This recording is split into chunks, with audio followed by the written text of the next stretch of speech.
ఒక అమరావతిని అభివృద్ధి చేయడమే కాదు, 26 జిల్లాలను అభివృద్ధి చేస్తాం. 14-19లో అన్ని ఎడ్యుకేషన్ ఇన్స్టిట్యూషన్స్ వస్తే అన్ని ప్రాంతాల్లో కూడా పెట్టాం.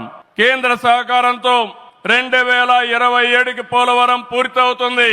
ప్రధానమంత్రి గారు సూచనించిన విధానం ప్రకారం రాష్ట్రంలో నదుల అనుసంధానం కూడా పూర్తి చేస్తాం. ఇది కాకుండా భోగాపురం ఎయిర్పోర్టు నెక్స్ట్ ఇయర్ కు పూర్తి చేస్తాం. విశాఖపట్నం స్టీల్ ని మళ్లీ ఆంధ్రుల ఆత్మాభిమానాన్ని నిలబెట్టే విధంగా 11,440 కోట్ల రూపాయల ప్యాకేజ్ ఇచ్చారు. దానికి మనస్ఫూర్తిగా ధన్యవాదాలు. విశాఖపట్నం రైల్వే జోన్ వచ్చింది, దానికి కూడా కేంద్రానికి అభినందనలు. గూగుల్, టీసీఎస్ వస్తా ఉన్నాయి.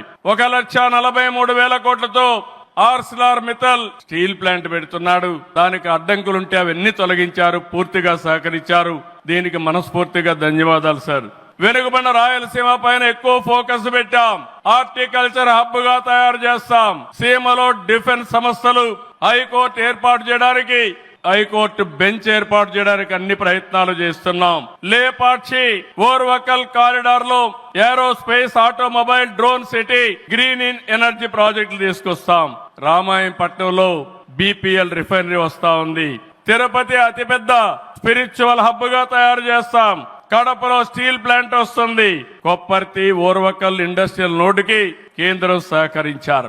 ఇటీవల కాలంలో ప్రధానమంత్రి గారు విశాఖపట్నం వచ్చి ఎన్టీపీసీ గ్రీన్ హైడ్రోజన్ కూడా శంకుస్థాపన చేశారు. కేంద్ర ప్రభుత్వ సహకారం వల్ల సాధ్యమయ్యాయని మరొకసారి మీ అందరికీ విజ్ఞప్తి చేస్తున్నాను.